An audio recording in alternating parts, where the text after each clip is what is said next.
न होते हुए भी जबरन अंग्रेजी को थोपा गया, यह कह करके कि जब तक हिंदी सब जगह स्थापित नहीं हो जाती तब तक सरकार की सारी कार्यप्रणाली अंग्रेजी में चलेगी। अदालतें, उच्च न्यायालय, उच्चतम न्यायालय अंग्रेजी में निर्णय देंगे। वह 10-10 सालों के लगातार नवीनीकरण के कारण आज 75 वर्षों बाद भी हिंदी राष्ट्रभाषा के रूप में स्थापित नहीं हो पाई है। संविधान का 345वां अनुच्छेद लागू नहीं हो पाया है, जिसमें राष्ट्रभाषा हिंदी, राजभाषा, प्रांतीय भाषाएं और तीसरी भाषा कोई भी भाषा देश विदेश की आप पढ़ सकते हैं। नई शिक्षा नीति में भी संभवतः अनिवार्य नहीं किया गया है, क्योंकि सदन में कार्यशाला हुई थी जिसमें मैं अध्यक्ष था, निशंक जी तब मंत्री थे, मुख्य अतिथि थे। हमने निशंक जी से पूछा, क्योंकि अध्यक्ष को लास्ट में बोलना होता है, कि आप तो साहित्यकार हैं, मंत्री हैं, पहले सांसद थे, आपके रहते हमको उम्मीद नहीं थी कि हिंदी या त्रिभाषा से तो लागू नहीं होगा।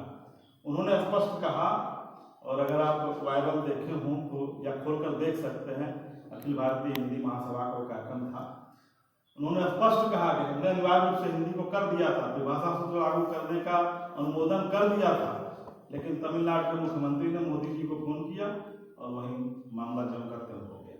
बस यह कह दिया गया कि भारतीय भाषा, मातृभाषा हिंदी भाषा में पढ़ाई करिए। यह स्थिति तो हमारे भारत की है। यही स्थिति मॉरिशस में हिंदी की है, फिजी में हिंदी की है। केवल आबू धाबी को छोड़कर, आबू धाबी में न्यायालय की भाषा हिंदी हो गई है, और मॉरिशस, फिजी जैसे लोग जहाँ 55%, 45% लोग हिंदी बोलते हैं, वहाँ भी इसी तरह संविधान में उल्लेखित है हिंदी, लेकिन स्थापित नहीं है, ठीक भारत की ही तरह। और जब हम अपने यहाँ नहीं स्थापित कर पाते तो दूसरे देश में किस मुंह से कहें। इसी कारण संयुक्त राष्ट्र संघ में भी हमारी हिंदी को महत्व नहीं मिल पाया है, क्योंकि स्वयं हम अपने यहाँ उनको राजभाषा नहीं बना पाए।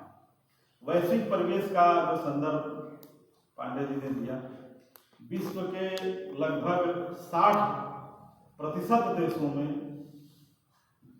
हिंदी विभाग है और हिंदी के अध्यापक हैं, हिंदी में पढ़ाई कार्य भी हो रहा है।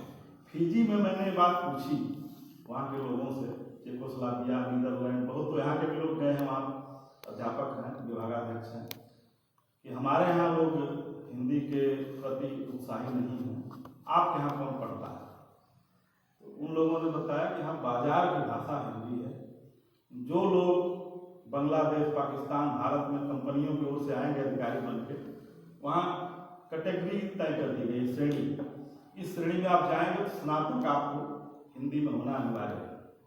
CEO बनेंगे तो आपको कम से कम परास्नातक होना चाहिए, और अगर आप शोध कर चुके हैं तो आपको और ज़्यादा श्रेय मिलेगा, धन मिलेगा, मानदेय मिलेगा। तो वहाँ बाजार के कारण हिंदी का अच्छा प्रचार है, और हर विश्वविद्यालय में 10-20 शोध छात्र हैं, और जो यहाँ के ही साहित्यकारों के सर्वाधिक काम कर रहे हैं।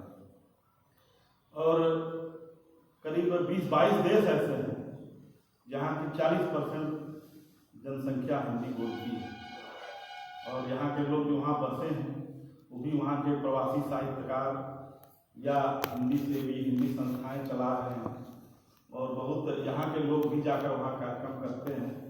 और इंदिरा गांधी ने विश्व हिंदी सम्मेलनों की परंपरा नागपुर से शुरू की थी। हर दूसरे वर्ष भारत सरकार की ओर से विश्व हिंदी सम्मेलन होता है, जिसमें कम से कम 1500-2000 लोग आते हैं, जिसमें 300 के आसपास भारत सरकार के प्रतिनिधि होते हैं और देशों के भी प्रतिनिधि होते हैं।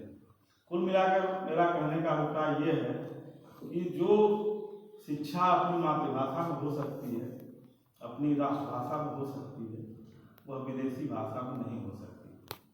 इसको समझाने की जरूरत है। अब नेताओं को भाई कौन समझाए, नेता तो खुद ही इतने समझदार हैं, पार्टियां बदल लेते हैं, फिर भी प्रयास किया जा रहा है।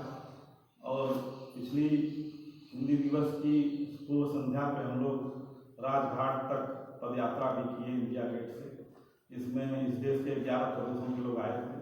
और इस बार भी तैयारी है, जंतर मंतर पे हम लोग मोदी और गृह मंत्री जी को घेरेंगे कि 370 धारा जब कश्मीर से हट सकती है तो 343वां अनुच्छेद लागू भी हो सकता है। और दो एक प्रदेश जो विरोध करेंगे तो आप तीसरे टर्म में आ ही रहे हैं। तो स्थिति अच्छी हो जाएगी और हम लोग अपने घर से भी ये काम शुरू करें। जैसे एक मानसिक गुलामी ये भी है, हम लोग देखते हैं संस्कृत के विश्वविद्यालय हिंदी के प्राध्यापक, संस्कृत के प्राध्यापक टाई लगा के चलते हैं। अरे हम लोग अपने पहनावे में रहें, अंग्रेज बनने की जरूरत क्या है? जन्मदिन पे लगभग सभी के घरों में मोमबत्ती बुझाई जाने लगी है, ऐसा करने की क्या जरूरत? हम अपनी परंपरा से रहें, अपनी संस्कृति को संभालें, अपने बच्चों को बताएं। सब कॉन्वेंट और पढ़ा करके कंप्यूटर से और MR बना करके दवा बिकवाने का काम न करके कुछ ऐसा करें। भाई कहीं सरकारी नौकरी में आते हैं ठीक है, नहीं आते हैं अपना व्यवसाय तो कर सकते हैं, लेकिन अपनी मातृभाषा में, अपनी भाषा में। और दूसरा एक नया प्रचलन हुआ है संक्षेप में लिखने की परंपरा। अब आपका नाम है देवेंद्र कुमार सिंह, लेकिन आप लिखेंगे DK सिंह। आपका नाम है विनोद कुमार सिंह, लिखेंगे DK सिंह। हमारे पड़ोसी ने अपना बोर्ड बना के लगाया घर पे, हमने कहा एक शब्द तो छूट गया है, क्या बीके हुए सिंह क्यों नहीं कर दी? देवनागरी लिपि एक तो अंग्रेज आपके यहाँ आना नहीं है, और अंग्रेजी का शब्द आप हिंदी की लिपि में लिख रहे हैं बीके हुए सिंह। तो इस तरह की परंपरा जो चल रही है, इस पर भी हम ही लोग अपने घर से शुरुआत करेंगे, क्योंकि कोई नेता नहीं करने आएगा और कोई प्रवक्ता भी समझाएगा ही, और लेकिन शुरुआत हम लोग घर से करें, अपनी नई पीढ़ी से करें।